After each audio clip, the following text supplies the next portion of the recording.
Good morning. I couldn't read a story like the one I have for today inside. It had to be outside. Today's story is Miss Rumphius by Barbara Cooney. And I love the story. I love the illustrations. And it just always makes me think of spring. So, here you go. And Barbara Cooney not only wrote the story, but she also did the illustrations. And this was written in, looks like 1982. All right. The Lupin Lady lives in a small house overlooking the sea. In between the rocks around her house grow blue and purple and rose-colored flowers. The Lupin Lady is little and old, but she has not always been that way. I know. She is my great aunt, and she told me so.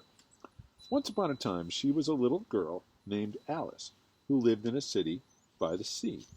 From the front stoop, she could see the wharves and the bristling mast of tall ships. Many years ago, her grandfather had come to America on a tall sailing ship. See, there's Alice right there as a young girl. I also love how the first letter of the word "the" they incorporate that illustration. It's just an interesting way to do it. You don't see that all that often. Now he worked in the shop at the bottom of the house, making figureheads for the prows of ships and carving Indians out of wood to put in front of cigar stores. For Alice's grandfather was an artist. He painted pictures, too, of sailing ships and places across the sea. When he was very busy, Alice helped him put in the skies. This is, looks like the front of the store, and there's Alice painting in her grandfather's shop. In the evening, Alice sat on her grandfather's knee and listened to his stories of faraway places. When he had finished, Alice would say, "When I grow up, I too will go to faraway places, and when I grow old, I too will live beside the sea." "That is all very well, little Alice," said her grandfather, "but there is a third thing that you must do." "What is that?" asked Alice. "You must do something to make the world more beautiful," said her grandfather. "All right," said Alice, but she did not know what that could be. It's Alice on her grandfather's lap. In the meantime, Alice got up and washed her face and ate porridge for breakfast. She went to school and came home and did her homework. Pretty soon she was grown up. See, that'll happen to you too. Then my great aunt Alice set out to do the three things she had told her grandfather she was going to do. She left home and went to live in another city far from the sea and the salt air. There, she worked in a library, dusting books and keeping them from getting mixed up and helping people find the ones they wanted. Some of the books told her about faraway places. People called her Miss Rumphius now. Sometimes she went to the conservatory in the middle of the park. When she stepped inside on a wintry day, the moist air wrapped itself around her, and the sweet smell of jasmine filled her nose. This is her going up to the conservatory, and this is her inside the conservatory. Do you remember when we went to Smith College to see Maho and experience the gamelan?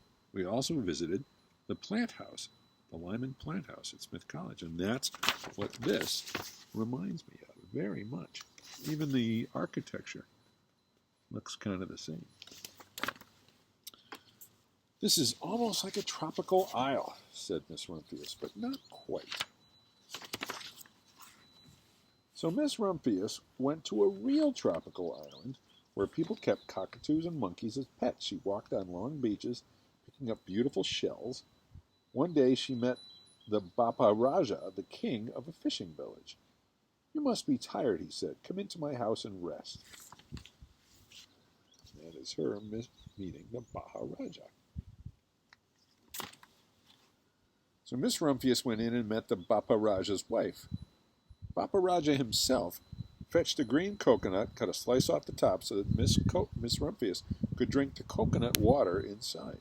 Before she left, the Bapa Raja gave her a beautiful mother-of-pearl shell, on which he had painted a bird of paradise and the words, "You will always remain in my heart." "You will always remain in mine, too," said Miss Rumphius. My great-aunt, Miss Alice Rumphius, climbed tall mountains where the snow never melted. She went through jungles and across deserts. This is her climbing a tall mountain where snow never melts. She saw lions playing, kangaroos jumping, and everywhere she made friends she would never forget.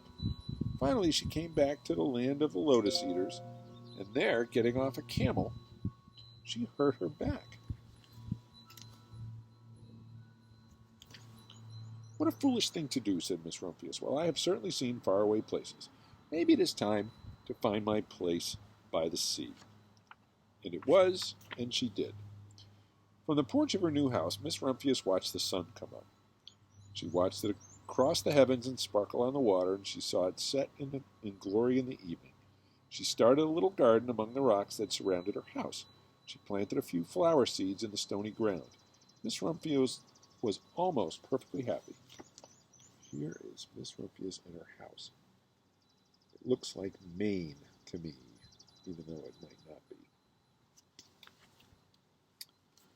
"There is still one more thing I have to do," she said. "I have to do something to make the world more beautiful." "But what? The world is already pretty nice." I feel that way today, just looking around, she thought, looking out over the ocean. The next spring, Miss Rumphius was not very well. Her back was bothering her again, and she had to stay in bed most of the time.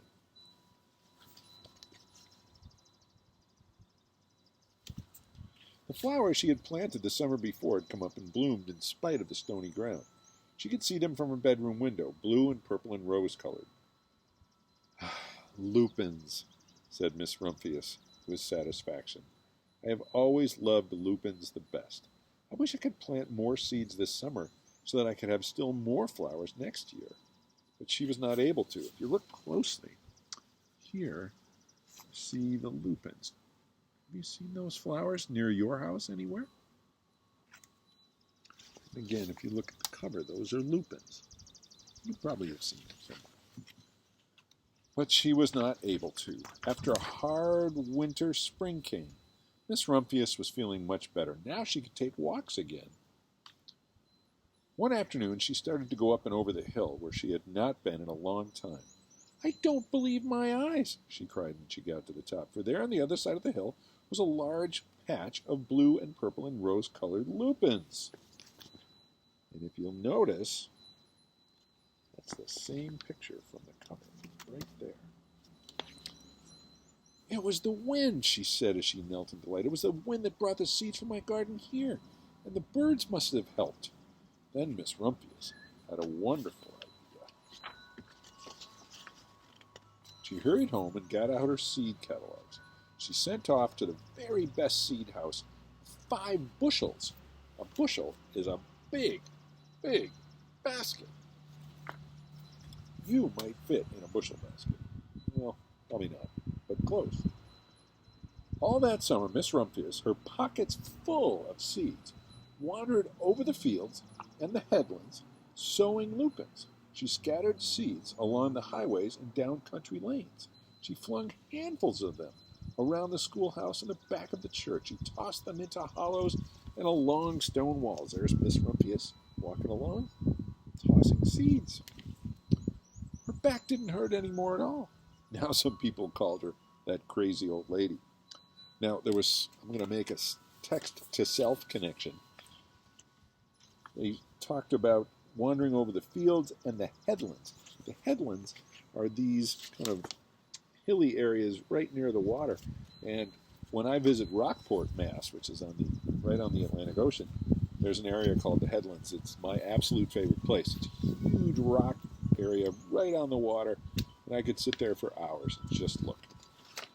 Okay, back to the story. The next spring, there were lupins everywhere. Fields and hillsides were covered with blue and purple and rose-colored flowers. They bloomed along the highways and down the lanes. Bright patches lay around the schoolhouse and the back of the church. Down in the hollows and along the stone walls grew the beautiful flowers. Miss Rumphius had done the third The most difficult thing of all, making the world a more beautiful place.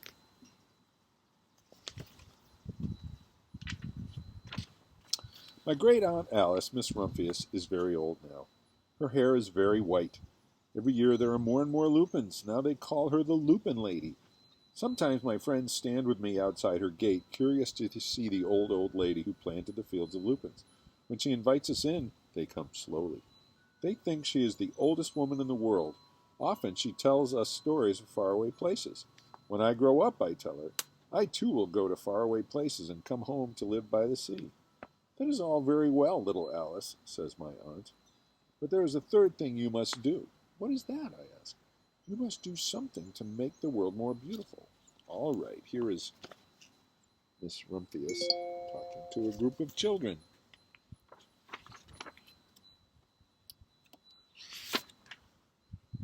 So, you must do something to make the world more beautiful. All right, I say, but I do not yet know what that can be.